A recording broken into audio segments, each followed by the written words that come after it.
Bueno, pues aquí continuamos y hoy vamos a ocuparnos de una cuestión importante que es este libro que ha escrito pues un ciudadano originario del occidente de Asturias, originario de Castropol, de Figueras, y bueno, pues por temas de trabajo pues ya está fuera de Figueras, está fuera de Castropol, está en Daniel, en Oviedo. En Oviedo en este momento. En Oviedo. Bueno, vamos a hablar sobre este libro, que es un libro interesante y es un libro ampliamente documentado y comenta situaciones como pueda ser el federalismo, ¿no? Y habla del federalismo, dice, estudia el federalismo desde el punto de vista del socialismo, ¿no? Socialismo y federalismo, y marca unas fechas, unos años, 1873 a 1976. Es un tema interesante. Vamos a comenzar, si le parece, Daniel, por explicar un poco su afición a la historia, ¿no? a esta parte concreta que nos reproduce en el libro, al federalismo socialista o a la vocación socialista de federalismo, si es que la tiene o no. ¿Cómo lo ve usted? En estos momentos que además es total actualidad. Sí, efectivamente. Afición a la historia sin ser historiador, porque yo soy politólogo, yo soy de ciencias políticas. Ajá. Pero en fin, por avatares de la vida, pues que la enseñanza te lleva, sobre todo a la universidad, pues en este caso a la enseñanza de la historia contemporánea.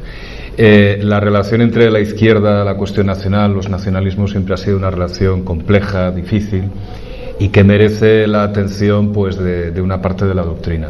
En el caso español y sobre todo en el momento actual, a mí me llamó la atención, sobre todo a partir de la tramitación del Estatuto de Cataluña, del nuevo Estatuto de Cataluña, sí.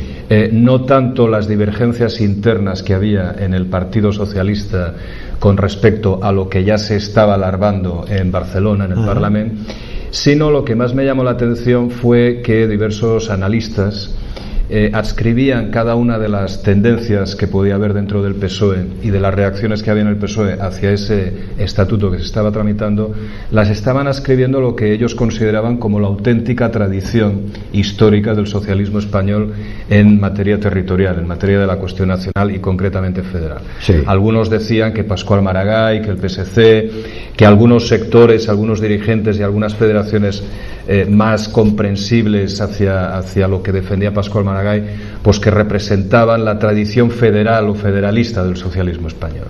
Y entre otros decían que no, que las posturas más de rechazo por parte de Extremadura, de La Mancha, en fin, de Bono, Rodríguez Ibarra, etcétera, pues que representaban la tradición jacobina, unitarista del socialismo español.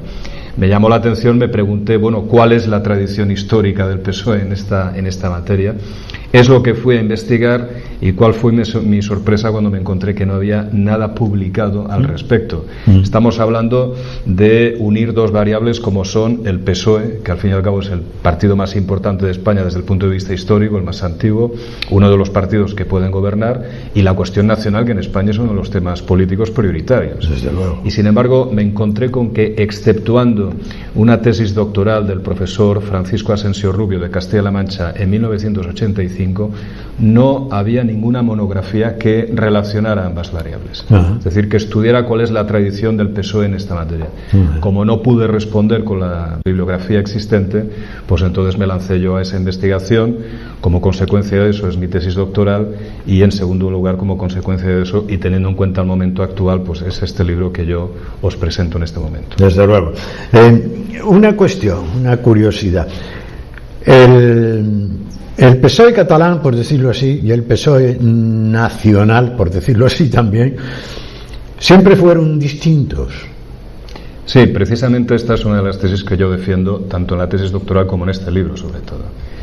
Y yo creo que es importante tenerlo en cuenta para entender algunas de las cosas que están pasando en este momento. El socialismo español y el socialismo catalán son y han sido dos socialismos distintos, por sus orígenes y por su evolución política e ideológica. El socialismo español, el grupo promotor del PSOE, arranca del marxismo obrero, que se localiza principalmente o inicialmente en Madrid. un grupo marxista que se organiza dentro de la sección española de la Primera Internacional, que es de mayoría anarquista. Es decir, es un socialismo obrerista que se empieza a constituir bajo la sombra y la dirección de Pablo Iglesias. Mientras que el socialismo catalán proviene del republicanismo federal de Almirall, de Valentí Almirall, que rompe de hecho ya con Pi Margall, es decir, que es un federalismo más particularista, más nacionalista, y de ese federalismo más nacionalista arranca el socialismo catalán como una corriente del nacionalismo republicano catalán. Es decir, que el socialismo catalán no ha sido nunca la versión catalana, ni siquiera catalanista del socialismo español, sino que ha sido la versión socialista del nacionalismo republicano catalán. Entonces esto nos permite entender algunas cosas de las que están pasando ahora. Incluso ha habido 3 intentos de unificación, de acercamiento. Al principio, la constitución del PSOE en 1880-1882, entre el grupo de Pablo Iglesias y de José Pamias, con la mediación de Fernando Mora. Ya no se entendieron entonces, porque el grupo era más catalanista, más reformista.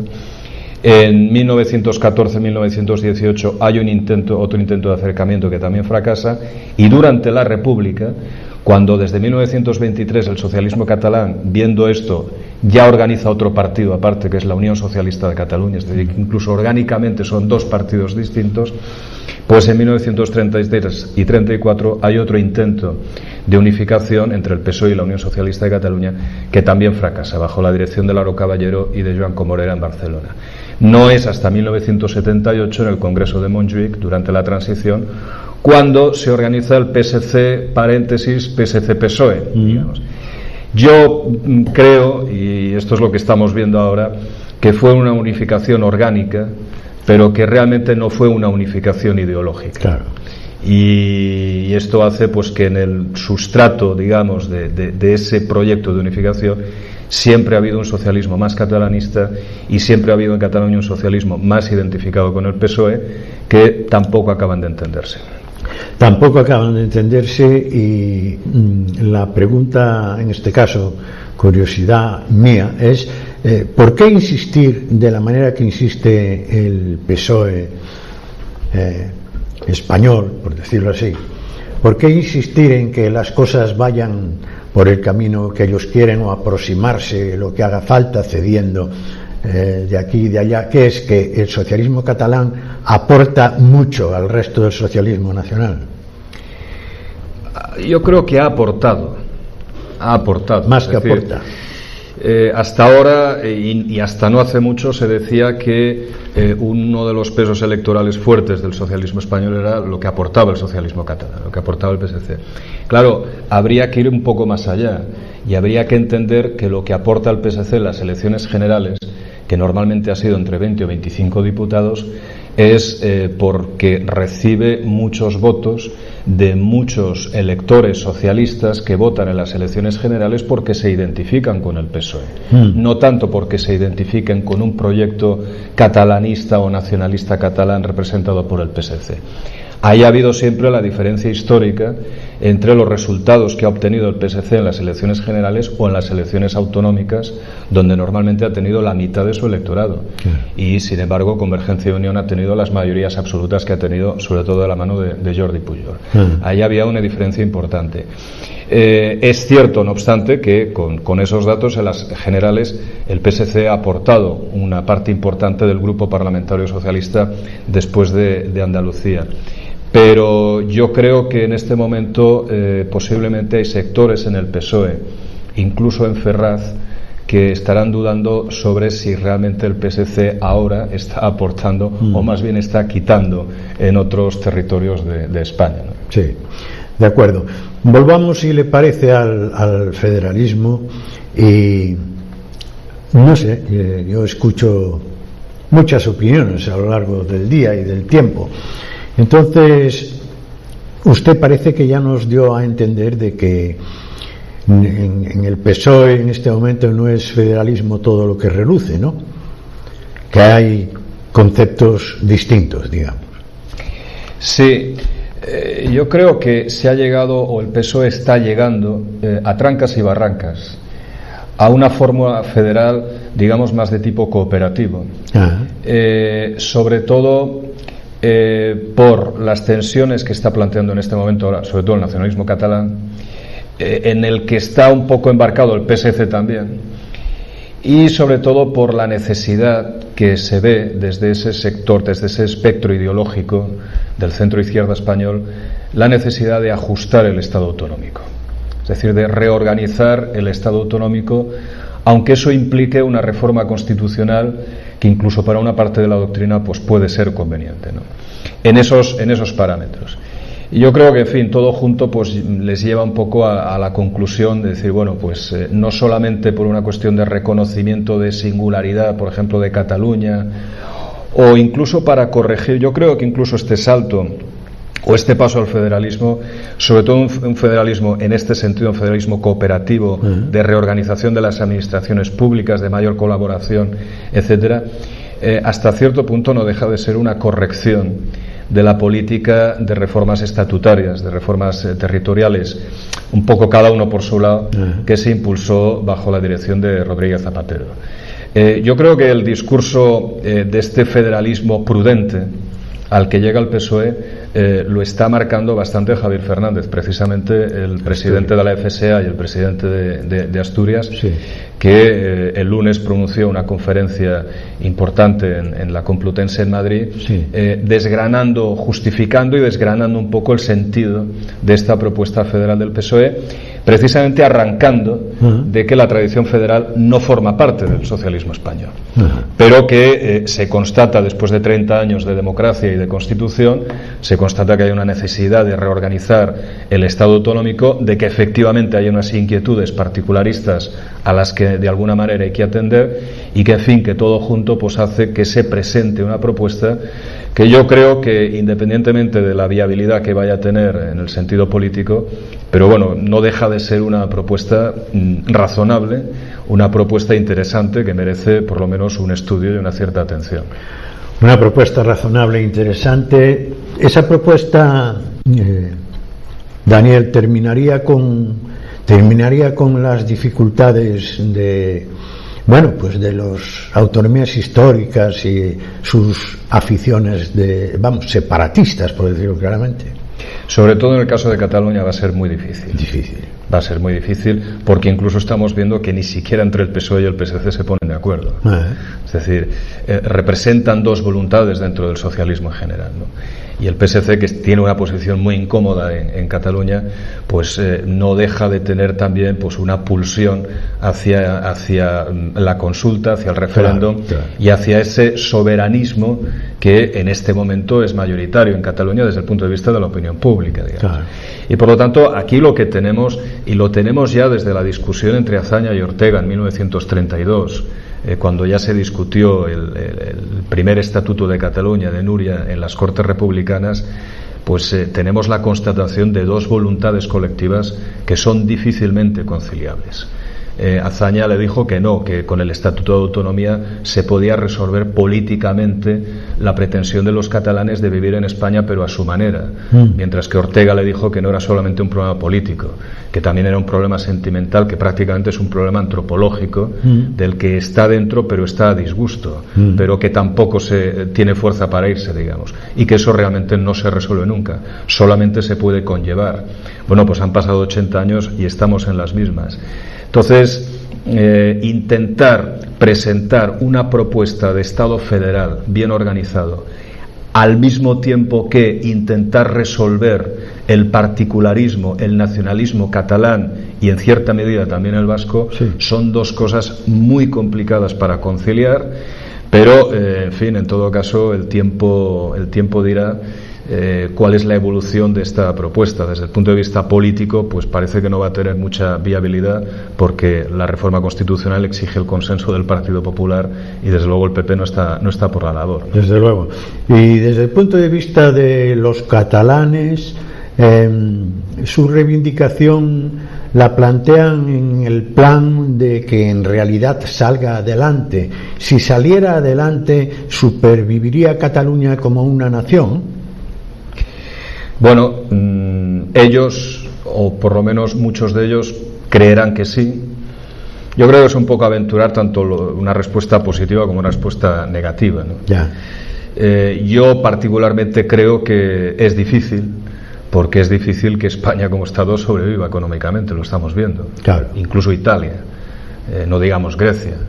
Es decir, que el Estado-nación es una categoría del siglo XIX que en este momento, con un mundo, unas relaciones internacionales dominadas por estados con vocación imperial como Estados Unidos, Rusia y China fundamentalmente, pues la categoría del Estado-nación europeo, que es una categoría pequeña, incluso una categoría histórica que prácticamente se tiene que superar, pues realmente la viabilidad de estos Estados-nación ya se pone en cuestión. Es decir, ¿Cataluña como Estado va a ser viable? Es que España yo creo que ya no lo es. En fin, el presidente del gobierno no tiene autonomía para marcar una política económica real, sino que estamos dependiendo de troika, estamos dependiendo pues de las reuniones del Consejo Europeo, etcétera. Y por lo tanto, pues si Estados-nación como España o como Italia ya desde el punto de vista de política económica ya no son tan viables, pues qué decir de un Estado catalán que sería más pequeño.